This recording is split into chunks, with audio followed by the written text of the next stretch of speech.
Hey there, my name's Paul and this is Out of Neutral, a weekly tune-up where we look to the Bible to get in gear and follow Jesus into the life he came to make possible. Today I want to talk about what not to say to a grieving friend. Anyone who has watched someone close to them experience loss has felt the struggle of not knowing what to say. And listen to grieving people and you realize that people's well-intentioned words can cause real damage in times of loss. We need to tread lightly on the sacred ground of grief, and the Bible gives principles that can help guide our steps. Let me share 4. First, share your tears, not your advice. The only thing more famous in Job's suffering is the damage caused by the comforters who came to comfort him. They showed great compassion at first.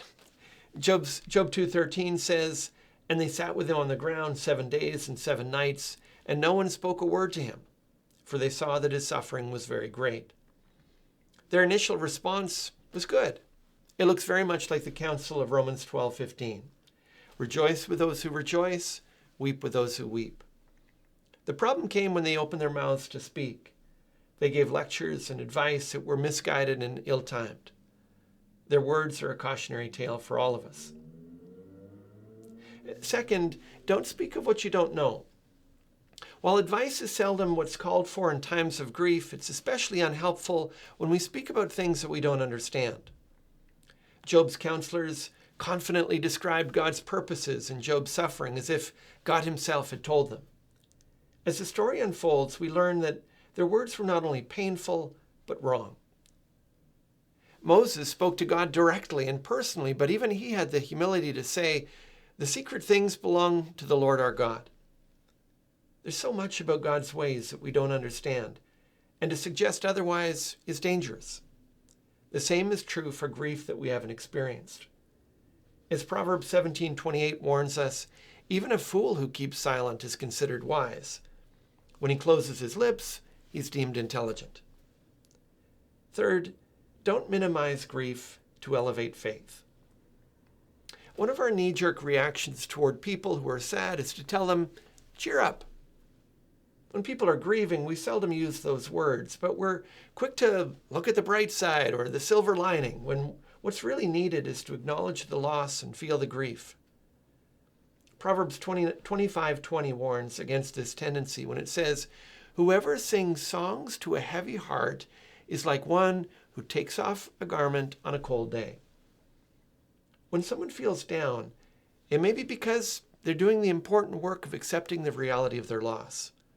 Trying to lift them up may interrupt that work.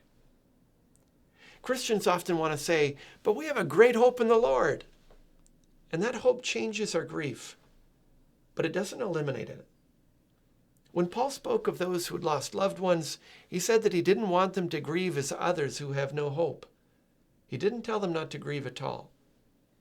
Even Jesus wept at the grave of his friend. We shouldn't speak as if faith eliminates grief. Fourth, pray more than you speak. As much as we want to comfort those who face loss, God is the one who can bring the fullness of comfort that our friends need. Grieving people need our prayers more than anything.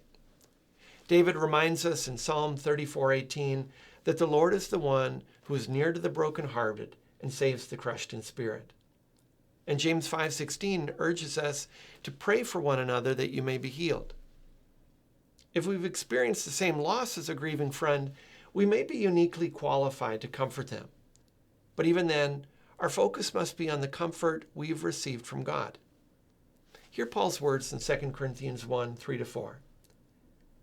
"Blessed be the God and Father of our Lord Jesus Christ, the Father of mercies and God of all comfort, who comforts us in all our affliction, so that we may be able to comfort those who are in any affliction with the comfort with which we ourselves are comforted by God." Hearing someone who's been there say, "When I was at my lowest, God was faithful," can be just what's needed to believe God for the comfort and mercy that he can give. But even then, we need the help of people's prayers. It's only a matter of time before grief visits someone close to us. When it does, we should listen and pray more than we speak, and trust the Lord to speak comfort where our words often fall short. That's not to say that there's nothing we can do. Next week, we'll consider more.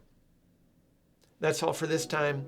If today's video has helped you get out of neutral, leave a comment, share it with your friends, and subscribe to join us in the journey.